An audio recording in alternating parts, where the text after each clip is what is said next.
நாளைக்கு Friday market எப்படி இருக்குன்னு சொல்கிறீங்களா? இன்னைக்கு காலையில் ப்ரீ மார்க்கெட் சொல்லியிருந்தேன். மார்க்கெட் இன்னைக்கு எக்ஸ்ட்ரீம் சைட்வேஸாக இருக்க போகுது அப்படிங்கிறது எம்எஸ்பி பார்த்து உங்களுக்கு நான் சொல்லியிருந்தேன். அதே மாதிரியே மார்க்கெட் இன்னைக்கு 22,600 கிட்ட ஓப்பன் பண்ணாலும் அதுக்கப்புறம் ஃபாலோ ஆகிட்டு 22,550 தான் மார்க்கெட் இருந்துச்சு. இது போக நாளைக்கு மார்க்கெட் எப்படி இருக்கும் அப்படிங்கிறத நம்ம எம்எஸ்பி பார்த்து தெரிஞ்சுக்கலாம். வாங்க நம்ம சார்ட்டை செக் பண்ணி பார்க்கலாம். இப்போ நீங்கள் பார்த்தீங்கன்னா காலையில் 22,550 call and put option load பண்ணிருக்கோம். பார்த்தீங்கன்னா ஃபர்ஸ்ட் புட் சைடில் நமக்கு ஒரு சின்ன பை இருந்து அதுக்கப்புறம் மார்க்கெட் எக்ஸ்ட்ரீம் சைட்வேஸாக மாறிடுச்சு. இப்போ காலையில் இங்கே எடுத்த சிக்னல் பார்த்தீங்கன்னா 22 பை கொடுத்தது, மேலே 34 வரைக்கும் நமக்கு மூவ்மெண்ட் கொடுத்தது. இந்த ரீஎன்ட்ரி சிக்னலில் நமக்கு வந்து 19 என்ட்ரி கிடைச்சது, மேலே வந்து 28 வரைக்கும் நம்ம மூவ்மெண்ட் கிடைச்சிருக்கு. ப்ரைஸ் கம்மியாக இருந்தாலும் அது பர்சன்டேஜ் ஆஃப் ரிட்டர்ன் நீங்கள் செக் பண்ணி பார்த்தீங்கன்னா ரொம்ப அதிகமாக இருக்கும். பேங்க் நிஃப்டியில் நமக்கு ஒரு அருமையான என்ட்ரி கிடைச்சது. இப்போ ஆஃப்டர்நூன் செஷனில் நீங்கள் வந்து இந்த கிராஸ் ஓவர் செக் பண்ணுங்க.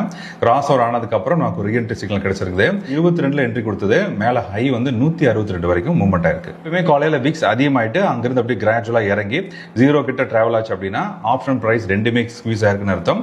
அப்போ இந்த மாதிரி ஹீரோ ஜீரோஸ் அட்டன் பண்ணீங்க, என்ட்ரி பெர்ஃபெக்டா இருக்கும். நாளைக்கு மார்க்கெட் எப்படி இருக்குன்னு நம்ம செக் பண்றதுக்கு 22,550 6th மார்ச் நம்ம லோட் பண்ணிருக்கோம். ஜஸ்ட் நீங்க எம்எஸ்சி செக் பண்ணி பாத்தீங்கன்னா நம்ம புட் சைட் ஃபுல்லா பை வச்சிருக்காங்க, நம்ம கால் சைட் ஃபுல்லாமே செல்லிங்ல இருக்கு. இதுல ஒரு ஸ்ட்ரைக் பிரைஸ்ல மட்டும் புட் சைட்ல ஒரு சின்ன செல்லிங் இருக்கு. இதை அவங்க ஹெட்ஜிங் கார்டா யூஸ் பண்ணிருக்கலாம். நீங்க பாத்தீங்கன்னா நமக்கு புட் சைட் ஃபுல்லா பை இருக்கு, நம்ம கால் சைட் ஃபுல்லா செல் இருக்கு.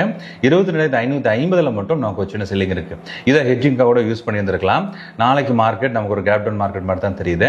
அங்கிருந்து டெவலாட்டி 22,500 கீழே மார்க்கெட் வர மாதிரி தெரியுது. இருந்தாலும் நாளை காலையில் ஏதாவது நியூஸ் வந்து இந்த ட்ரெண்ட் சேஞ்ச் ஆக வாய்ப்பு இருக்கு. எம்எஸ்வி அண்ட் எஸ்டிஆர்ல ஃபுல்லா ட்ரெண்ட் சேஞ்ச் பொசிஷன் எடுங்க, என்ட்ரி பெர்ஃபெக்டா இருக்கும்.